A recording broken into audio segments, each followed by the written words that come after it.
한번 따라하실까요? 하나님 보시기에 좋았더라. 두 번째 말씀으로 함께 나누기를 원합니다. 어제도 말씀을 드렸지만 이게 입에 달면 달을수록 얼마나 감사한지 몰라. 하나님 보시기에 좋았더라. 여기서 꿈이 생기는 거죠. 야, 하나님 보시기에 좋게 살아야 되겠구나. 하나님 보시기에 좋았더라. 그걸 보아야 되겠구나. 하나님 보시기에 좋았더라. 그걸 들어야 되겠구나. 내 삶의 방향은 누가 보시기에 좋아야 될까요? 하나님 보시기에 좋아야 될까요? 그동안 사람 눈치 보고 사느라고 얼마나 많이 힘들었습니까? 사람의 마음에 들게 하려고 얼마나 애를 많이 썼습니까? 그럼 얼마나 지쳤습니까? 그런데 크리스천은 어떤 게 축복이냐면 하나님 보시기에 좋아야 되죠. 모든 목적과 가치, 비전, 꿈, 계획, 설계, 구상, 구도 갖다다 붙여보세요. 모든 것이든지 궁극적인 목표는 하나님 보시기에 좋아야 됩니다. 가만히 있다가도 하나님 보시기에 좋았다라는 가슴이 벌렁벌렁하지 않습니까? 심장이 뛰고 눈동자가 커지고 방향이 올바로 서시고 허리가 펴지고, 내가 살아가는 목적은 누구를 만족시키기 위해서가 아니라 하나님 보시기에 좋은 작품이 되는 겁니다. 성경 속에서 인물별로 보면 안타까운 사람들은 다 하나님 보시기에 안 좋았던 사람입니다. 아담과 하와가 에덴에서 추방을 할 때 하나님 얼마나 가슴 아프셨을까요? 찢어지는 가슴을 아시나요? 하나님께서 그들을 그냥 내보낼 수가 없어서 하나님이 지으신 생명인데 양을 잡습니다. 양을 누가 잡나요? 하나님이 잡습니다. 누구를 위해서 잡나요? 아담과 하와를 위해서 하나님이 친히 그 손에 피를 묻히신다는 거 생각해 보셨나요? 하나님이 양을 잡으실 때의 그 처절한 심정을 혹시 느끼실 수 있겠습니까? 그 창조의 손으로 그 어린 양을 잡습니다. 그 양을 잡습니다. 그리고 그 피로 대가로 그리고 그 가죽을 벗겨서 옷을 만들어서 그냥은 못 보내겠으니까 그들의 수치를 가리워 내어보냈다라고 말하고 있습니다. 저는 그 본문에서 창세기를 펼치는 순간 이 우주에 하나님의 한이 맺혀 있던 것을 처절하게 느낍니다. 혹시 그런 단어 들어보셨나요? 한번 따라하실까요? 하나님의 한이 성경에는 처절하게 맺힙니다. 하나님의 비명소리가 이 우주에 가득합니다.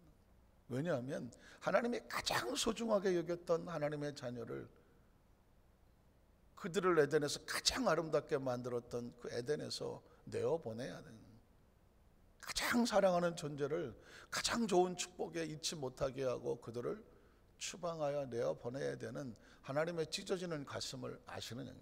그게 구약 성경에 처절하게 피투성이로 하나님께 나아갈 때마다 피의 제사를 드려야 되는, 그 짐승의 피를 흘릴 때 처절한 한입니다.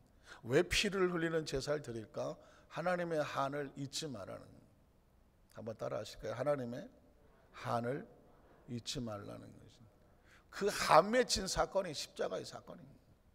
예수님이 십자가에서 피투성이로 하나님의 한입니다. 그로 말미암아 이제는 하나님의 한이 풀리는 것입니다. 예수님의 그 십자가 사건을 통해서 모든 사람들에게 그 십자가의 보혈을 통하여서 사랑을 통하여 누구든지 하나님 앞에 나올 수 있는, 새롭게 될 수 있는, 회복될 수 있는 길이 열려지는 사건이 바로 십자가라는, 그 십자가에서 한이 풀리는 것입니다. 이 안에 들어와야 한이 풀리지, 안타깝지만 그 안에 들어오지 못하면 여전히 하나님은 한스러워 하시는 것입니다. 예수를 믿는 것은 하나님의 한이 풀리는 사건입니다. 한번 따라 하실까? 예수를 믿고 하나님의 자녀가 되는 것은 하나님의 무엇이 풀리는 거다? 한이 풀리는 거예요. 아들이 지쳐나가서 아버지가 밤새 잠을 이루지 못하고 문을 열고 밤마다 기다릴 때 한이 맺혀 있습니다. 세상에 가장 처절한 것은 자식의 아픈 것입니다. 자식의 비명소리를 듣는 것입니다. 자식의 눈물 흘리는 모습을 보고 있는 부모의 심정은 찢어지는 것입니다. 이 자식이 지금 뻔히 나가서 어떤 고통을 당할지를 알고 있는 아버지는 처절한 것입니다. 아버지가 눈을 뜨고 자겠습니까? 밤마다 문 열어놓고 나간 자식 들어오기만 밤새 기다리시는 그 아버지, 그 어머니의 눈물은 한 맺힌 눈물입니다. 그 눈물이 언제 그 한이 풀립니까? 아들이 돌아와서 내 품에 안길 때라는 거예요. 그게 예수를 믿고 하나님의 자녀로서 회복이 될 때예요. 그래서 회복이 돼야 하나님의 한이 풀리는 것입니다. 뒤집어 얘기하면 여러분은 하나님의 한을 풀어주신 분입니다. 알고는 계셨나요? 제가 최근에 느끼는 건 뭐냐면 크리스찬들이 몰라도 너무 모른다는 사실을 깨달았습니다. 크리스찬들이 예수를 믿고 나서도 자기가 누군지를 몰라도 최근에 제가 그래서 시리즈를 하나 구상을 하고 있습니다. 예수를 믿고 나면 도대체 뭐가 달라지는 거예요. 그런데 저도 이때까지 신앙생활하면서 어려서부터 지금까지 오면서 뭐 그냥 간헐적으로 군데군데 부분적으로 뭐 이쪽 저쪽 해서 뭐 수도 없이 들어오기는 했지만 일목요연하게 성경적인 근거를 가지고 우리의 존재에 대한 새로운 부분에 대해서 구체적으로 해놓은 자료를 제가 또 그런 것을 받아보지 못한 것 같아요. 그래서 제가 지금 작정하고 나름 구상하는데 무궁무진하게 있는 거야. 그걸 너무도 모르게 살았던 거야. 예를 들어서 자기의 존재가, 제가 그때 미운 오리 새끼 이야기를 했지만 이 미운 백조가 오리 새끼들 팀에 섞여 살다 보니까 오리인 줄 알고 그냥 그러고 살았던 거야.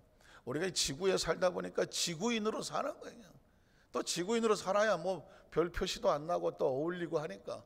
그런데 여러분, 우리는 예수를 통해서 하나님의 한을 풀고 난 이유는 지구인이 아닌 거예요. 무슨 인인가요? 각자 소속을 빨리 밝혀봐요. 뭐 화성에서 온 사람 빨리 손 들고, 금성에서 왔으면 손 드시라고. 제가 자료 하나를 봤더니 22년 불과 얼마 안 남았죠. 충격적인 것을 현대인이 경험하게 될 건데 외계인이 출현하게 될 거라는 것입니다. 외계인이 우리 눈앞에 실제적으로 출현하는 날이 오게 됐을 때 과연 인간이 이걸 어떻게 받아들일 것인가 라고 하는 염려되는 그런 어떤 주장 하나가 나사에서, 미국 나사 항공국에서 나오고 있습니다. 우리가 뭐 어떤 새로운 차원의 무슨 뭐 컴퓨터가 등장을 하거나 새로운 2차, 3차, 4차 혁명이 벌어져서 놀라운 일들이 벌어졌을 때 그 인간이 겪었던 충격 이상으로 불과 외계인이 실제로 있다, 이것이 막 카메라에 잡히고 뭐 화면에 뜨게 됐을 때 인간이 과연 그걸 어떻게 받아들일까, 그걸 염려하고 있더라고요. 별 염려를 다 하고 있어. 그냥 보면 되는 거지. 근데 뭐 지금 학설은 그래요. 뭐 화성인가 생명체가 있는 것으로 보이고, 그게 지금 환경 여건이 좋지 않아서 땅 속으로 파고 들어가서, 생명체는 힘들면 땅 속을 파고 들어간다네. 그런데 이 지구에 가지고 있는 능력을 가지고는 화성의 땅 속에 파고 들어가서 생명체를 만날 수 있는 기술이 없다. 그러나 불과 3, 4년 후가 되면 어쩌면 우리는 진짜 영화 속에 보던 E.T. 같은 외계인을 눈앞에 현실로 마주할 수도 있다라고 하는 그런 주장이 나오는 건 학설이죠. 그건 뭐 나사에서 발표를 한 거니까 우리가 볼 때는 꿈 같은 이야기지만 혹시 그럴런지도 모르죠. 왜냐하면 우리는 여태까지 지구 외에 다른 생명체를 아직 보지는 못했잖아요. 그런데 이 엄청난 우주 가운데 과연 다른 생명체가 있을까? 그거에 얼마든지 가능한, 상상 가능한 것이고, 하나님의 창조의 어떤 계획 속에서 굳이 뭐 사람만, 지구인만 만들지 않으셨다고 하면 그건 하나님의 영역이라 우리가 어떻게 할 수는 없지만 어쨌든 가설이고 학설의 주장에 불과하지만 설레진 않겠습니까? 화성에 만약에 생명이 있다고 하면 누구 작품일까요? 우리 괴물 취급할 필요는 없잖아요. 하나님의 작품이라고 하면 다 우리 동지들 아닌 하나님 만드신 작품이면, 그래서 우리 시대에 눈앞에 볼 수 있을는지 아니면 더 먼 세대 이야기로 지나갈는지는 모르겠지만은 어쨌든 우리는 지구인은 아니에요. 우리는 천국인입니다. 한번 따라서 우리는 천국인입니다. 그래서 하나님의 나라 속에 들어왔으니 하나님의 백성이죠. 그러니까 하나님의 나라를 한문으로 뭐라 그러는 거예요? 천국이라고 말하지 않습니까? 기억하십니까? 자, 오늘 천국인들은 어떻게 살아야 되냐면 하나님이 보시기에 좋아야 되는 거예요. 믿으십니까? 하나님 보시기에 좋든 말든 누가 신경 씁니까? 지구인들은 신경 안 씁니다. 그러나 누가 신경을 쓰나요? 천국인이 씁니다. 천국인. 아셨나요? 저와 여러분은 천국입니다. 오늘날의 시민권은 하늘에 있습니다. 땅에 있지 않습니다. 믿으십니까? 오늘은 예수 그리스도 신약 성경 속에 예수님의 가슴을 뜨겁게 하고 벌렁벌렁거리고 감동시켰던, 하나님 보시기에 좋았던 그 믿음의 선배들의 모습을 찾아보는데, 첫 번째로 백부장의 믿음이 예수님의 마음을 감동시켰습니다. 어쩌면 너무 많이 아는 사건, 너무 많이 들은 사건은 감동이 덜하죠. 그리고 별로 반응이 없습니다. 그 중에 한 사람이 백부장의 사건입니다. 하도 들었고 수도 없이 들었고, 저도 뭐 설교를 수천 번은 한 것 같아요. 그럼에도 불구하고 이 사람이, 이 믿음의 선배가 예수님의 심장을 흔들었다고 하면 우리가 수천 번 수만 번 또다시 봐야 되지 않겠습니까? 누가 이렇게 예수님의 심장을 흔들겠습니까? 누가 이렇게 예수님의 가슴을 뜨겁게 흥분시키겠습니까? 오늘 성경을 한번 보겠습니다. 마태복음 8장 5절에 보니까 예수께서 가버나움에 들어가시니 한 백부장이라고 말하고 있습니다. 이미 여기에서 유대인들은 충격을 받습니다. 마태복음은 복음이 유대인들, 이스라엘 백성을 향해서 쓴 것입니다. 마태, 마가, 누가요가 대상이 달라요. 마치 편지로 쓰여졌기 때문에 이건 유대인들이 읽으라고 보여주는, 도전하는 말씀이거든요. 그런데 유대인들이 보니까 이건 백부장이 튀어나온단 말입니다. 그러니까 충격적이죠. 왜? 유대의 대상이, 제사장이 나오고 뭐 회당장이 나오고 뭐 이런 성경에 대해서 좀 아는 사람이 나오거나, 또는 무슨 뭐 어떤 장로들이 나오고, 그 시대에 어떤 장로들이라는 직분이 있었는데 원로들 같은 직분이죠. 뭐 이런 나은 사람이 나오고 뭐 이래야 정상, 레이 지파에 누가 나오고 뭐 이래야 되는데, 충격적인 단어는 로마의 백부장이 튀어나오는 것입니다. 유대인들은 깜짝 놀라죠. 백부장이 왜 튀어나와?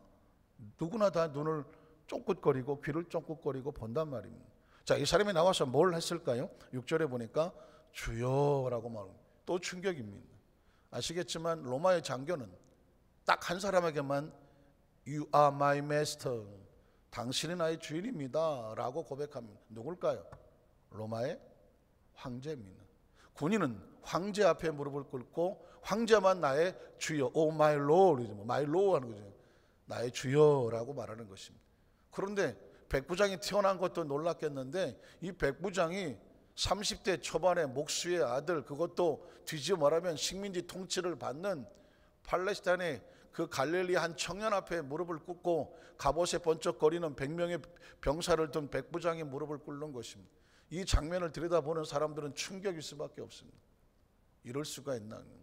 그런데 역설적이죠, 반어적이죠, 놀라운 것입니다. 이 백부장이 주여라고 말하고 있습니다. 우리끼리 맨날 주여 주여 하니까 그냥 평범해 보입니까? 이건 목숨을 걸고 하는 것입니다. 여러분, 신앙은 목숨을 거는 것입니다. 믿음은 목숨을 거는 것입니다. 이 사람은 지금 목숨을 걸고 있습니다.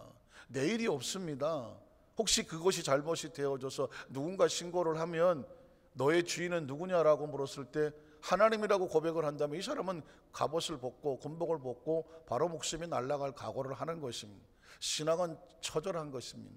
내 하인이 중풍병으로 집에 누워 몹시 괴로워합니다. 중풍병이 충격입니다. 중풍병이 어떻게 났습니까? 중풍병이 어떻게 난다는 인식 자체가 2000년 전에 이 사람이 이게 가능한 이야기입니다. 그것도 자기 하인이. 그런데 이 사람은 도대체 예수를 이 팔레스타인의 30대 초반의 한 청년을 어떻게 생각했기에 자기의 목숨을 걸고 주인으로 삼고, 그리고 그 앞에 나와서 온 사람이 보는 앞에서 중풍병이 나올 수 있다는 생각을 하느냐. 저는 성경 속의 충격이 뭐냐면 중풍병이 나을 생각을 했다는 게 기가 막힌 거고, 소경이 눈을 뜨겠다고 나오는 것도 기가 막힌 거고, 문득병자가 동굴에서 튀어나와서 나도 깨끗해질 수 있다고 하는 이런 사건들이 뭐냐면 처절한 절망에서 희망을 향하여 돌진해 오는 돌격으로 보이는 것입니다. 돌격으로 보이는 거죠. 이 백부장은 지금 그 갇혔던 그 빛나는 로마의 장교로서 가지고 있는 이 모든 것으로부터 이게 아닌 하나님의 나라로 뒤집어 말하면 지구인이 지구를 떠나서 천국을 향해 돌진을 하는 모습입니다. 튀어나오는 것입니다. 지구는 문둥병이 절망인데 천국은 문둥병은 문둥병이든 무슨 중풍병이든 아무런 문제가 안 된다는 이런 인식이 중요하거든요. 예수를 믿으면 인식이 달라지는 것이, 차원이 달라지는 것입니다. 여러분, 이 맥부절 속에서 엄청난 사건들이 벌어지고 있는 것입니다. 이렇게 튀어나오니까 천국에서 오신 천국의 주인인 예수 그리스도가 이렇게 응답을 하는 것입니다. 내가 가서 고쳐줄 거라고. 천국의 생명을 가지고 와서 지구의 절망인 이 문둥병 환자를, 그리고 소경을, 그리고 중풍병자를 아무런 계기가 없는 거예요. 예수님은 병을 묻지를 않아요. 한번 따라 하실까요? 예수님은 병을 묻지 않는다. 그냥 천국인이 볼 때, 천국의 주인으로 볼 때 지구에 벌어진 사건은 그냥 아무런 문제가 되지 않는 것입니다. 그래? 내가 천국인이 가서 그 중풍병자의 그 집에 가서 고쳐줄게 하는 것입니다. 이 말씀에 예수님의 의식과 사고가 가득 차 있는 것이죠. 8절로 9절은 뭐라고 말합니까? 백부장이 말합니다. 지구인이 말하는 것입니다. 있을 수 없는 사건이라는 것입니다. 주여, 또 그는 주님을 고백합니다. 내 집에 들어오심을, 하나님의 나라의 천국의 주인이 이 지구의 작은 집에 들어오는 것을 감당하지 못하겠다는 것입니다. 왜냐하면 로마의 황제가 만약에 육군 대위 정도 되는 그 장교의 집에 온다고 하면 대위 정도가 황제를 맞이할 수 있겠습니까? 얘기가 안 단 말입니다. 왜냐하면 오시면 좋지만 감당이 안 되는 거예요. 그런데 천국의 주인이, 천국의 황자가, 마치 중국 사람들은 천황, 일본에서 말하는 천황 말고 하늘의 황제라고 중국 사람들은 표현을 한다면 천재, 중국의 황제, 천국의 황제라고 말하는데, 그런 식으로 따지면 그런 하늘의 황제가 자기 집에 들어오는 걸 어떻게 감당하겠느냐라는 표현을 쓴 것입니다. 이런 의식 자체는 군인이니까 가능한 것입니다. 자기는 그럴 만한 자격이 없다라고 말하는 것입니다. 그 다음 절을 보면, 다만 황제가 칙령을 내리듯이, 황제는 직접 가지 않습니다. 성지를 내리고 천지를 내리는 것이죠. 황명을 내리는 것이 아니겠습니까? 그러니까 군인이니까 이렇게 말하는 것입니다. 명령 한마디면 된다는 것입니다. 명령은 권세입니다. 명령은 권세거든요. 다만 말씀으로만 하옵소서. 그래도 내 하인이 낫겠사옵니다. 군인의 의식 속에서 전쟁이란 권세와 파워 싸움입니다. 그러니까 중풍병도 파워라는 것입니다. 그 파워가 사람을 묶어놓으니까 움직이지 못하게 하는 거 아니겠습니까? 그러면 이 파워를 묶으려면 더 큰 파워가 있다는 겁니다. 그런데 하나님의 이 천국의 파워를 이 백부장은 구하는 것입니다. 그 예수 그리스도의 명령 한마디에 이 중풍병의 파워는 무너질 거라는 것입니다. 그러니까 말씀만 하시면 이 배후의 세력은 떨어져 나간다는 것입니다. 그러면 내 하인이 자유로워질 것입니다. 엄청난 고백 아니겠습니까?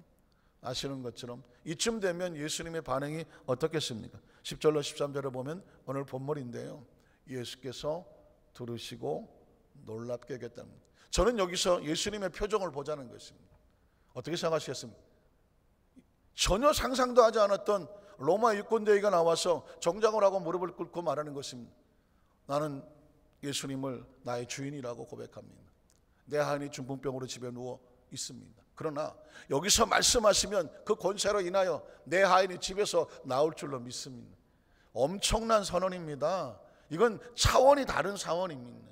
얼마나 로마의 장교면 합리적이겠습니까? 명령과 체계에 따라 움직였던 사람입니다. 그 이상과 그 이하도 생각하지 않습니다. 군인은 그냥 체계에서 움직이는 사람입니다. 그런데 거기서 무슨 세계라면 더 큰 나라를 꿈꾸고 있습니다. 하나님의 나라를 꿈꾸고 있습니다. 로마의 황제가 아니라 하늘나라의 황제를 꿈을 꾸고 있습니다. 그의 고백에 모든 것이 이루어진다는 고백을 하는 것입니다. 사실 이 스토리가 기록되어 있는 것은 뭐냐면, 적어도 이 땅에 사는 모든 천국인들은 크리스찬들은요, 이 의식과 사고가, 이 차원과 이 비전과 이 꿈과 확신과 이것에 대한 기대감으로 무장을 해야 되는 거예요. 무장을 해야 됩니다. 이 본문은 크리스찬으로서 하늘을 기대하는 사람들의 교과서와 같은 것이고요, 샘플이고 텍스트고요, 규범이고 모델이고, 군대에서 말하는 FM이라는 거예요. 필드 매뉴얼이라고 하는 어떤 상황 속에도 원칙이라고 말하는 거죠. 적어도 크리스찬은 이런 모습으로 나는 주여, 주님이죠. 말씀, 권세, 지금 나를 묶고 있는 모든 중풍병과 같은 연약함들, 이것들은 말씀 앞에서 나아진다, 해방된다, 자유로워진다. 믿으십니까? 이걸 다시 말하면 expectation이라고 말합니다. 하나님의 나라에 대한 기대. 한번 따라하시죠. 하나님의 나라에 대한 기대감입니다. 믿음은 기대감입니다. 이 백부장이 적어도 이 기대감이 없으면 튀어나왔겠습니까? 이 기대감이 없으면 무릎을 꿇었겠습니까? 이 기대감이 없으면 예수님을 주인이라고 고백했겠습니까? 이 기대감이 없으면 예수님 앞에 이왕이면 집에 오셔서 안수해 주는 게 낫지. 그래도 사람은 뭔가 좀 눈으로 봐야 뭐 좀 뭐라도 있는 것 같지 않습니까? 나만이 그런 얘기 하지 않습니까? 아니 내가 이렇게 왔으면 저 엘리사가 나와서 뭐라도 좀 이렇게 좀 하고 막 몸을 비비든 뭘 하든지 해서 자기가 좀 나를 낫게 해줄 걸 기대했다는 것입니다. 인간은 그렇거든요. 뭔가가 있으면 좀 있는 것 같거든요. 근데 와서 한다는 말 한마디 한다는 거 처음 요단강에 가서 7번 씻으는, 거기서 남아는 기대가 무너져 버리지 않습니까? 그러나 반대입니다. 지금 백부장은 내가 가서 어떻게 뭐 해줄게 라고 말하니까 아니라고 말하는 거예요. 그냥 여기서 말씀 한마디 해달라는 거예요. 기독교를 말씀의 종교라고 말하는 것은 오늘 저와 여러분에게 선포되는 것은 하나님의 말씀입니다. 제가 그러잖아요. 저는 거의 모태신앙과 같이 여기까지 왔습니다. 늘 성경 속에 살았고 뭐 성경 공부를 시험 공부하듯이 하면서 뭐 왜 그런지 모르겠지만 어쨌든 그러고 살아왔어요. 그러면서 가장 두려운 게 하나 있다고 말했습니다. 그거는 매너리즘이라는 것입니다. 너무 많이 성경 속에 살고 성경을 듣고 지금도 성경을 설교하고 있으니까 늘 예배 속에 사니까 뭐가 사라집니까? 기대감이 사라질 수가 있습니다. 늘 맛있는 음식도 매일 먹다 보면 어떻게 됩니까? 때로 감동이 없어지지 않습니다. 신앙생활의 가장 무서운 적은 감동이 사라지는 것입니다. 저는 그래서 우리 성도들에게, 적어도 우리 여도수 만산교회 성도들에게 진짜 중요한 것은 뭐냐면 지금 내가 내 안에 하나님의 말씀 앞에서 설레이고 움직일 수 있는 요동과 진동과 반응이에요. 감격과 기쁨과 내 속에서 흘러나오는 감격의 눈물이란 말입니다. 그것에 의해 느껴지는 하나님을 향해서 그 말씀 앞에서 내가 기대한 하나님 앞에서 난 이렇게 하나님을 믿습니다. 하나님께 보여드리는 여러분의 반응이란 말입니다. 예수님이 그 이스라엘 백성을 다 돌아다녔는데 아무도 반응을 안 했어. 천국인이 와서 천국의 생명을 가지고 이스라엘 지구라는 그 조그만 땅덩이에서 천국에 움직였는데 아무런 반응을 안 했어. 반응이 없다는 얘기는 기대가 없다는 얘기입니다. 기대가 없다는 얘기입니다. 어떻게 생각하십니까? 신앙은 기대감입니다. 하나님이라고 하는 우리가 기대하는 것밖에 없어요. 지금 하나님을 기대하니까 이게 나와 있는 것이고요, 말씀이 선포되니까 기대하는 거예요. 강단에 그런 얘기를 하잖아요. 강단에 서 있는 저의 모습을 보지 마라. 사람은 보지 마라. 그냥 하나님의 말씀이 선포됐을 때에 그 말씀이 지금 바로 여러분에게 주시는 하나님 말씀으로 믿음으로 받아들이고 그것에 아멘을 하고 그것에 기대를 하라는 것입니다. 기대를 하라는 것입니다. 왜냐하면 말씀은 기대하는 곳에 역사합니다. 지금 예수님 앞에 이 사람은 딱 하나의 기대가 있습니다. 말씀하시면 내 하인이 집에서 나올 줄로 믿습니다. 그거야 기대 하나입니다. 신앙생활하면서 여러분 정말 오래될수록 조심하셔야 될 것은 뭐냐면 기대를 상승시키지 말라는, 기대를 무너뜨리지 말라는 것입니다. 사실 그렇습니다. 그래서 조 목사님이 옛날에 그런 설교를 합니다. 해외에 나가면 엄청난 기적의 역사가 나타납니다. 그런데 여기도 본성전에 와서 설교만 하면 그렇게 역사가 안 나타난다는 이유가 뭘까요? 해외 나가서 설교 부흥회를 하잖아요.